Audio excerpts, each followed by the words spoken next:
జకర్యా గ్రంథం 2వ అధ్యాయం 1వ వచనం. మరియు నేను తేరి చూడగా కొలనూలు చేత పట్టుకుని ఒకడు నాకు కనపడెను. స్తోత్రం దేవా, ఈరోజు యొక్క వాక్యం ధ్యానిస్తుండగా మాతో మాట్లాడమని పరిశుద్ధాత్మ దేవుడు సహాయం చేస్తున్నందుకు వందనం చెల్లిస్తూ యేసుక్రీస్తు నామములో ప్రార్థించి నమ్మి పొందుకుని ఉన్నాం తండ్రి, ఆమె. నీవెక్కడికి పోవచ్చున్నావని నేను అతను అడుగగా అతడు యెరూషలేము యొక్క వెడల్పును పొడుగును ఎంతైనది కొలిచి చూడబోచున్నాను అని చెప్పి జకర్యా 2:2 చూస్తున్నాం. 3వ వచనం. అంతటా నాతో మాట్లాడుచున్న దూత బయలుదేరగా మరి ఒక దూత అతనిని ఎదుర్కొని వచ్చెను. హల్లెలూయా. మూడో వచనం కూడా చూద్దాం మనం. అంతటా నాతో మాట్లాడుతున్నటువంటి దూత బయలుదేరగా ఎదుర్కొని వచ్చాను. 4వ వచనం. రెండవ దూత పరిగెత్తిపోయి యెరూషలేములో మనుషులను పశువులను విస్తారమైనందున అది ప్రాకారం లేని మైదానంగా ఉండనని ఆ యవనునికి తెలియజేయమని చెప్పి మొదట దూతకు ఆజ్ఞ ఇచ్చాను. నేను దాని చుట్టూ అగ్ని ప్రాకారం ఉంచుదును, నేను దాని మధ్యను నివాసినై మహిమకు కారణంగా ఉందును. ఇదే యెహోవా వాక్కు. ఉత్తర దేశంలో ఉన్న వారు తప్పించుకుని రండి, ఆకాశపు 4 వాయువులంత విశాలంగా నేను మిమ్మల్ని వ్యాపింపజేసినాను. ఇదే యెహోవా వాక్కు. ఈ 6 వచనాలు చూద్దాం. ఇప్పుడు జకర్యా చూస్తున్నటువంటి దర్శనం కొలనూలుని చేత పట్టుకున్నటువంటి వ్యక్తిని గురించినటువంటిది. జకర్యా కాలంలోనే ఆ శేష ప్రజ యెహోవా ఆలయాన్ని తిరిగి నిర్మిస్తారు. అంతేకాదు జకర్యా ప్రవచించవలసినటువంటి అంశాలు ఇంకా ఎన్నో ఉన్నాయి. ప్రవక్తలందరూ కూడా యుగ సమాప్తి బిందువు వరకు చూశారు. వారి పేరే దీర్ఘదర్శులు. 1000 ఏండ్ల పరిపాలన వరకు కూడా మరి వాళ్ళు ప్రవక్త దృష్టి పొడిగించబడింది. ప్రవక్తలకు నిత్యత్వ చూపు ఉంది. ఎడారులు సస్యశ్యామలములై రసదారులు పారుతాయి. మరి యెరూషలేములో ప్రభువే వచ్చి స్వయంగా నివసిస్తాడు. యేసు ఉంటేనే ఆ పట్టణంలో జీవకళ దేవుని సంఘమైనటువంటి మనకు నూతన యెరూషలేము నివాస స్థానం అవుతుంది. అయితే ఇహలోక యెరూషలేము మరి ఆ లోక రాజకీయాలకు కేంద్ర బిందు అవుతుంది. నా పట్టణంలో భాగ్యముతో మరి ఎక్కువగా నింపబడును. ఇంకను యెహోవా సియోనును ఓదార్చును, యెరూషలేమును ఆయన ఇంకను కోరుకొనును. దేవునికి స్తోత్రం కలుగును గాక. చూసారా కదా, జకర్యా 1:17 మనం చూస్తూ ఉన్నాం. కాబట్టి ఇక్కడ జకర్యా కాలంలో జరిగిందంతా నిత్యత్వ పరిమాణం కలిగింది. ఇజ్రాయేల్ పట్ల దేవుని యొక్క పవిత్ర సంకల్పం ఉన్నది. దేవుడు ఇజ్రాయేల్ను విడువడు, ఎడబాయడు. హల్లెలూయా. జకర్యా రోజుల్లో పరిస్థితులు అంత ప్రోత్సాహకరంగా లేవు. దేవుడు తన ప్రజలను విడిచిపెట్టాడా అని చెప్పి అనిపించింది. కానీ వారి పట్ల దేవుని యొక్క ప్రణాళిక ఎంతో ఉన్నతమైనటువంటిది. దేవునికి స్తోత్రం, ఎంతో ఉన్నదనమాట. హల్లెలూయా. దేవునికి స్తోత్రం. వారి పట్ల దేవుడి ప్రణాళిక ఎంతో ఉన్నది. మరియు నేను తేరి చూడగా కొలనూలు చేతబట్టిన ఒకడు నాకు కనబడను అంటూ ఉన్నాడు. కాబట్టి ఇక్కడ జకర్యా కన్నులకు కట్టినట్లుగా దర్శనం చూపుచున్నాడు. ఇది జకర్యా యొక్క కళ కాదు, దర్శనం. జకర్యా దేవుని దర్శనం మెలకువతో ఉండి బాగా చూశాడు. దర్శనం ఉన్నటువంటి వ్యక్తి చేతిలో కొలనూలు ఉన్నది. కొలనూలు పట్టుకునేటువంటి వ్యక్తి మరి ఇక్కడ యెహోవా దూత యేసు అవతారానికి ముందు యెహోవా దూతగా నడిపించాడు. హల్లెలూయా. మొదటి దర్శనంలో ఎర్ర గుర్రం ఎక్కినటువంటి వాడు ఈయనే. జకర్యా అతనిని ఒక వ్యక్తిగానే చూశాడు. ఇస్ అంటే హెబ్రీ భాషలో మనిషి అని అర్థం అనమాట. ఇష్ అంటే మనిషి. ఇది మనం ప్రతి వారు కూడా గమనించదగ్గ విషయం అనమాట. దేవునికి స్తోత్రం కలుగును గాక. ఇలా వింటున్నారా? చాలా జాగ్రత్తగా వినాలి. ఇష్ అంటే మనిషి. జకర్యా గ్రంథం 6వ అధ్యాయం 12వ వచనం. సైన్యములకు అధిపతికి యెహోవా సెలవిచ్చినది అని చెప్పి మనం చదువుతున్నాం. అది దావీదు చిగురు కొమ్ము యెషయా ముద్దు నుంచి పుట్టుకొచ్చింది. అదే ప్రభు అయినటువంటి యేసుక్రీస్తు. హల్లెలూయా. దేవునికి స్తోత్రం కలుగును. ఇర్మియా 31:38 యెహోవా ఇలాగ సెలవిచ్చుచున్నాడు, రాబో దినములలో హనన్యేలు గోపురం మొదలుకొని మూలుగమ్ము వరకు కూడా మరి ఆ పట్టణం యెహోవా పేరట కట్టబడును. 39వ వచనం. కొలనూలు దానికి ఎదురుగా గారేబు కొండల మీద కొండ వరకు కూడా మరి గోయ వరకు కూడా మరి ఇక్కడ చూస్తూ ఉన్నాం అనమాట. హల్లెలూయా. దేవునికి స్తోత్రం కలుగును. తిరిగి సాగునని చెప్పి మరి పోవచ్చు గోయా కొండ వరకు కూడా తిరిగి సాగునంట. దేవుడు కొలనూలు చేత పట్టుకున్నాడంటే నిర్మాణం మొదలు పెట్టబోచున్నాడు అని అర్థం. ఇర్మియా గ్రంథంలో మరి ఇక్కడ దేవుడు యెరూషలేమును కొలనూలుతో కొలిచి కొలతలు తీసుకొనిచున్నాడు. హల్లెలూయా. దేవుని దర్శన వసుడైనటువంటి నన్ను ఇశ్రాయేలు దేశంలోనికి తోడుకొని వచ్చి మిగిలిన ఉన్నతమైనటువంటి పర్వతం మీద ఉంచెను.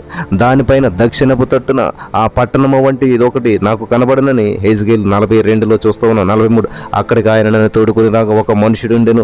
ఆయన మొర ఇచ్చున్నటువంటి ఇత్తడి వలె కనబడను, మెరుస్తున్నటువంటి ఇత్తడి వలె కనబడదు అంట. కాబట్టి ఇక్కడ ఆ మనుషుడు నాతో ఎట్లనను, నరపుత్రుడా, నేను నీకు చూపుచున్న వాటిని అన్నిటిని కన్నులారా చూసి చెవులారా విని మనసులో ఉంచుకొనుము. నేను వాటిని నీకు చూపుటకై నీవిచ్చటికి తేబడితే నీకు కనబడి వాటిని అన్నిటినీ ఇజ్రాయేలు ప్రజలకు మరి ఏం చేయాలి తెలుసా? తెలియజేయాలి. 1000 ఏండ్ల కాలపు మందిరంలో ఎలాగుంటుందో దాని కొలతలు యెజ్కేలుకు బయలుపరిచాడు దేవుడు. హల్లెలూయా. అలాగే ఇక్కడ మనం గమనించినట్లయితే ప్రియులారా, ప్రకటన గ్రంథం 11:1 మరియు ఒకటి చేతికర్ర వంటి కొలకర్ర నాకు ఇచ్చి నీవు లేచి దేవుని ఆలయమును బలిపీఠమును కొలువమని చెప్పేసేసి అక్కడ కొలత వేసి ఆలయంలో పూజించే వారిని లెక్క పెట్టుము అన్నాడు అంటున్నాడు. 2వ వచనం, ఆలయమునకు వెలుపట ఆవరణము కొలత ఒకటి వేయబడి పెట్టును, కొలత వేయక విడిచిపెట్టుము, అది అన్యులకు ఇవ్వబడును, వారు 42 నెలలు పరిశుద్ధ పట్టణమును కాలితో త్రొక్కుదురు. ఈ కొలతలన్నీ 1000 ఏండ్ల కాలపు మందిరపు వివరాలు. యేసుక్రీస్తు ప్రభువు 1000 ఏండ్ల పరిపాలనలో నిర్మించబడేటువంటి కట్టడం. యెరూషలేము యొక్క పొడవు వెడల్పు ఎంతైనది మరి కొలిచి చూడటానికి వెళ్ళుచున్నాను అన్నాడు ఆ వ్యక్తి. దేవునికి స్తోత్రం కలుగును గాక. నీవెక్కడికి పోవచ్చున్నావు అని చెప్పి నేను అతను అతడు యెరూషలేము యొక్క పొడవు వెడల్పు ఎంతని చూడబోచున్నానని చెప్పినాడు జకర్యా 2:2. యెరూషలేము నాటి నుంచి కట్టబడుతూనే ఉన్నది. దాని ముగింపు సుదూర భవిష్యత్తులో ఉన్నది. ఇప్పుడు ఏ స్థితిలో ఉన్నా సరే దేవుడు అందరినీ కూడా సమకూరుస్తాడు. 1000 ఏండ్ల పాలన మందిరంలో పూర్తి నెరవేర్పు సంఘటిల్లుతుంది ప్రియులారా, గమనించాలి.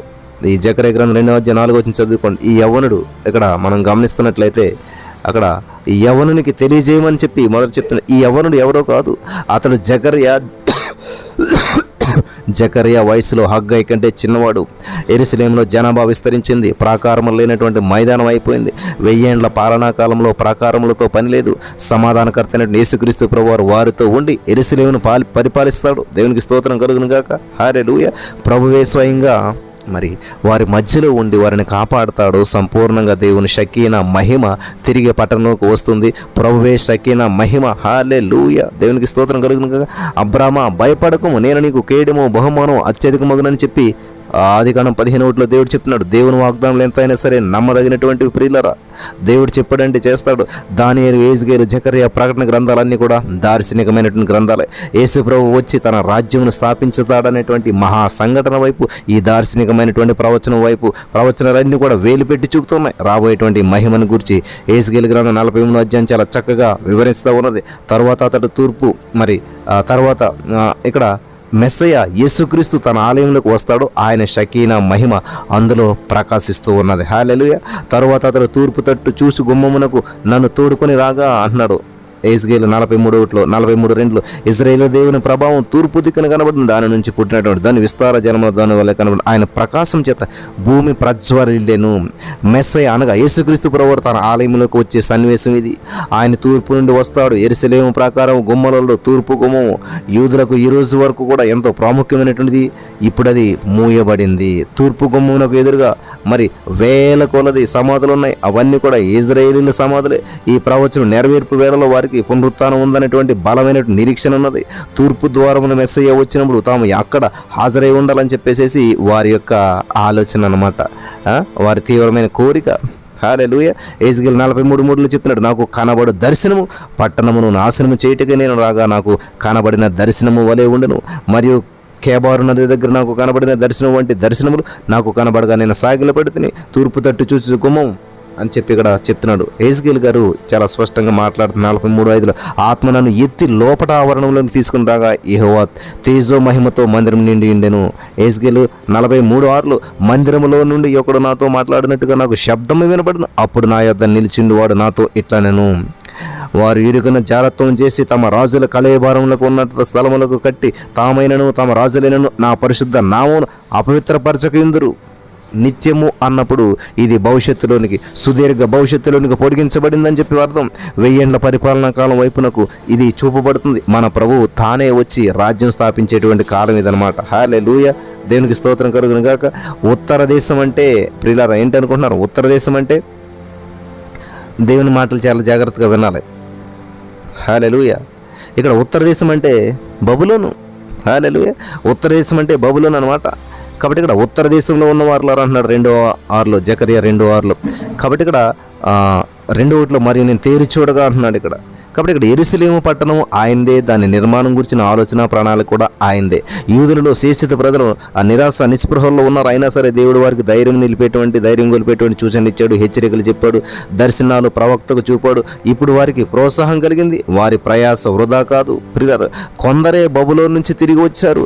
రావాల్సినటువంటి వారు ఇంకా ఎందరో ఉన్నారు. కానీ శేషిత ప్రజగా కొద్ది మంది మాత్రమే తిరిగి వచ్చారు. అయినా సరే దేవుడు వారి పక్షాన ఉన్నాడు కనుక జయం వారికి దిగ్విజయం. హల్లెలూయా. హల్లెలూయా. బబులోను సామ్రాజ్యం కుప్పకూలిపోతుంది. ఇర్మియా 50-51 అధ్యాయాల్లో బబులోను పట్టణం గురించి మనకి అక్కడ రాయబడి ఉంది. బబులోను పట్టణం ఆ పట్టబడుతుంది. బబులోను బొమ్మలు త్రోయబడతాయి ప్రియులారా, గమనించాలి. హల్లెలూయా.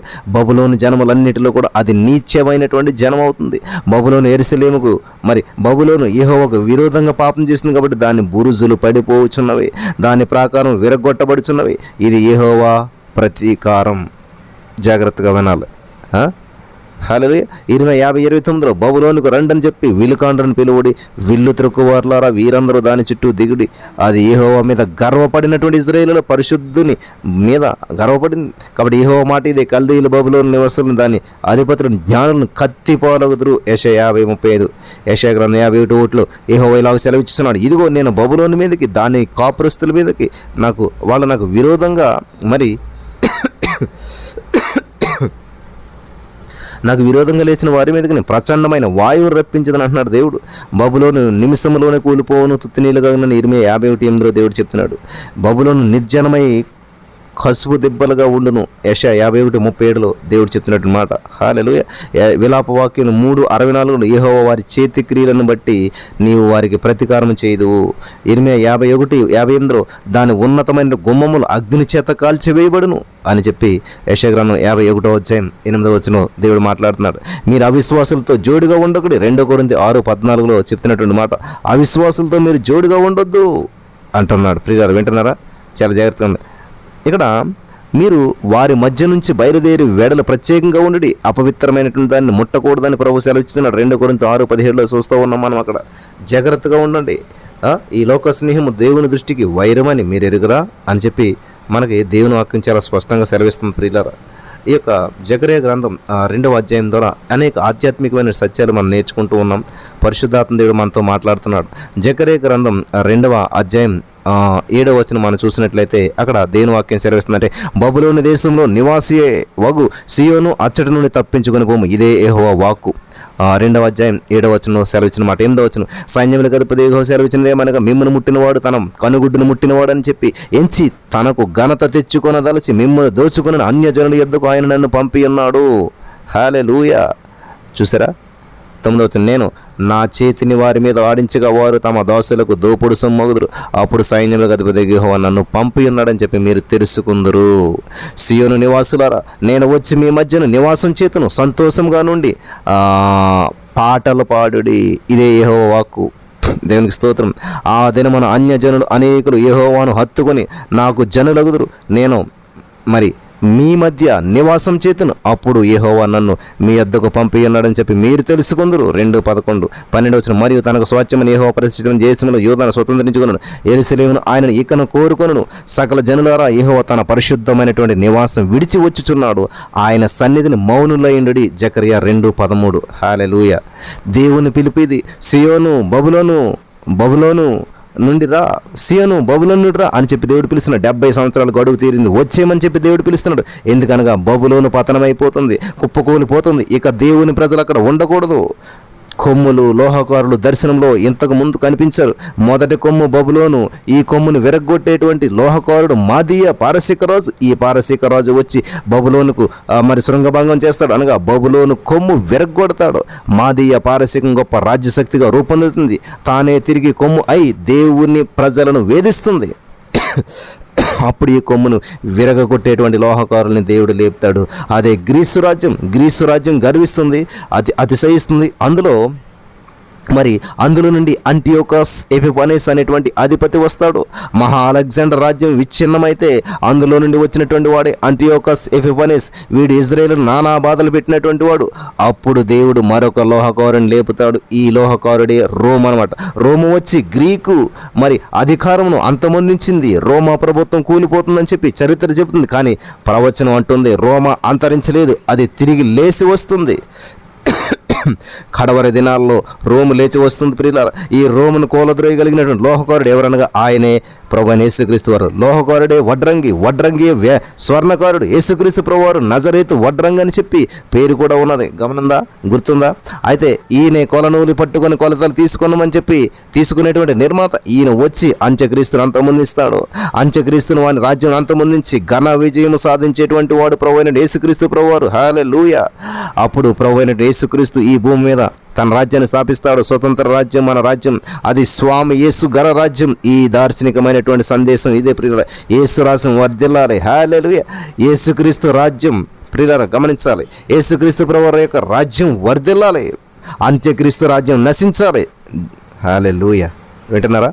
కాబట్టి నేను అంటున్నాడు కదా 9:2 జకర్యా, నేను నా చేతిని వారి మీద ఆడించగా అన్నాడు. ఈ మాటలు అంటున్నటువంటిది యేసుక్రీస్తే.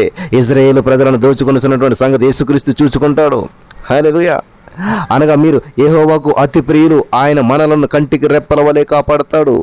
ఇజ్రాయేలు ప్రజలు యెహోవా కంటి పాప వంటి వారు, కనుగ్రుడ్డి వంటి వారు. ఈ సత్యాన్ని మీరంతా గ్రహించాలి. ద్వితీయోపదేశకాండం 32:10 అరణ్య ప్రదేశంలోను భీకరగల ధ్వనిగల పాడైనటువంటి ఎడారిలోను వాని కనుగొని ఆవరించి పరామర్శించి తన కనుపాప వాళ్ళని కాపాడుతను. 32:10 దేవుడు అంటున్నాడు. హల్లెలూయా. జకర్యా గమనించాలి కదా, దేవుని ప్రజలకు శత్రువులు ఉన్నట్లయితే ఆ సంగతి దేవుడే చూసుకుంటాడు. ఆయన వారి మీద చేయి ఆడిస్తాడు. పగ తీర్చుకోవడం మన పని కాదు, ఆయన పని. శత్రువులకు దాసులైన వారే యజమానులు అవుతారు. హల్లెలూయా. దేవునికి స్తోత్రం కలుగును గాక. దాసులైన వారే యజమానులు అవుతారు.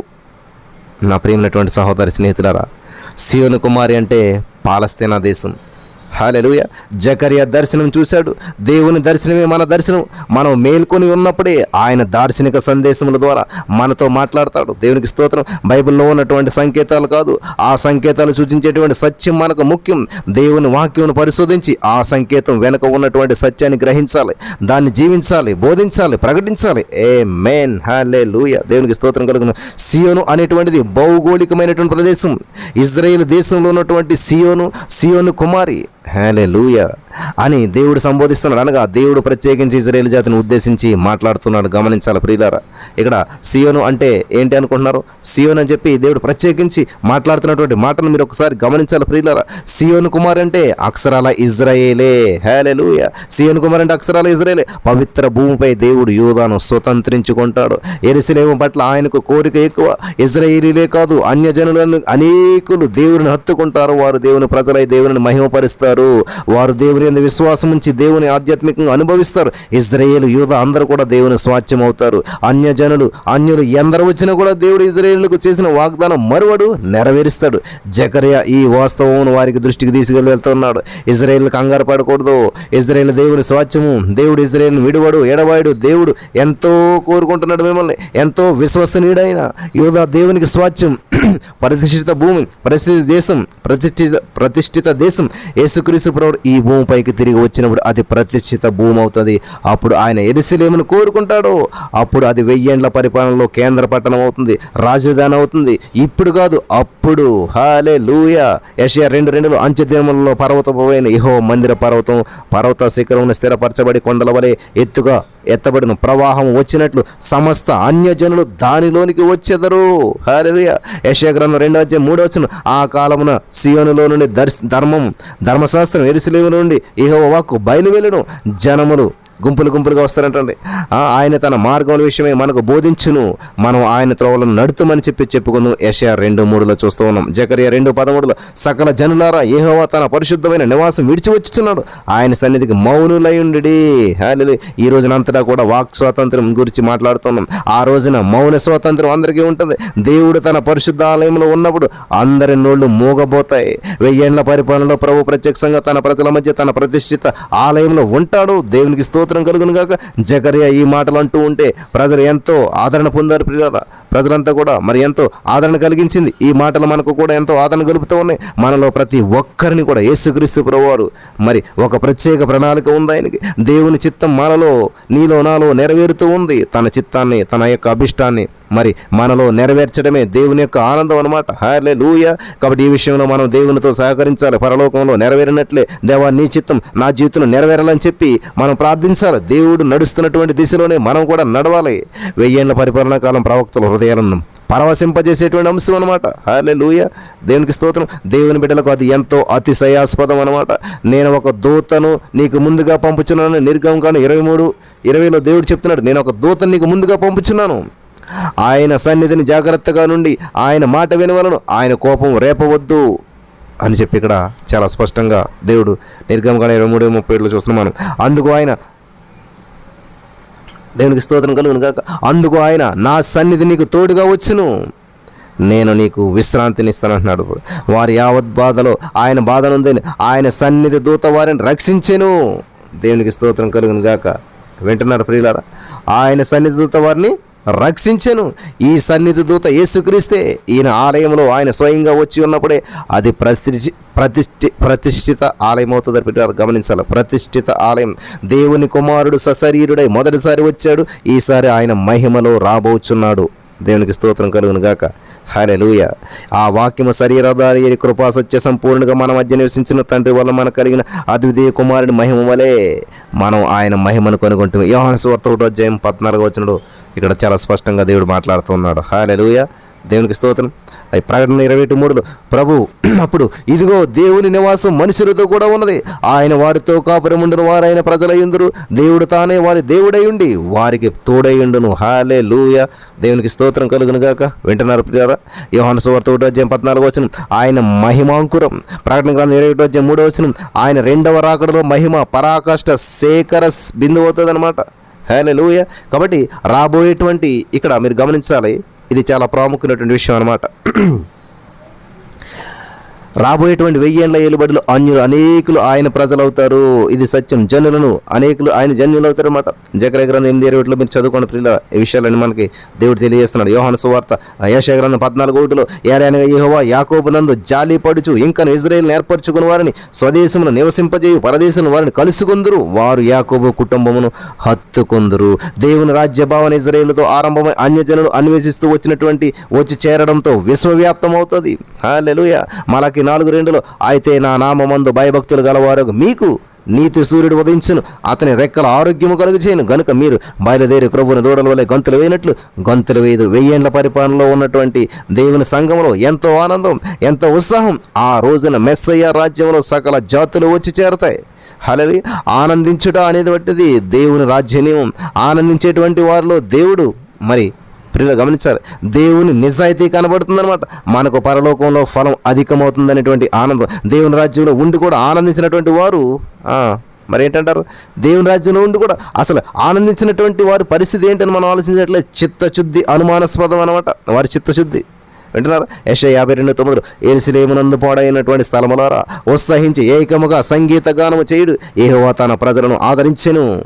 సియోను నివాసి ఉత్సాహధ్వని బిగ్గరగా చేయము, నీ మధ్యనున్న ఇశ్రాయేలు యొక్క పరిశుద్ధ దేవుడైనటువంటి గనుడై ఉన్నాడు. యెషయా 12:6 మనం ఇది చూస్తూ వచ్చినాం. ఫిలిప్పీ 4:4 ఎల్లప్పుడూ ఆనందించు, ప్రభునందు ఆనందించడి, మరలా చెప్తాను ఆనందించడి అని చెప్పి ఇక్కడ అపోస్తలుడైన పౌలు గారు జైల్లో ఉండి చెప్తున్నాడు. కాబట్టి ఆనందించాలి, ప్రతి వారు ఆనందించాలి. అన్ని సమయాల్లో అంటే కష్టంలో నష్టంలో ఇబ్బందులు ఎప్పుడు కూడా ఆనందంగా అటువంటి భాగ్యం మాటల నుంచి వారు దేవుడు అనుగ్రహించును గాక. ఆమేన్. Praise the lord.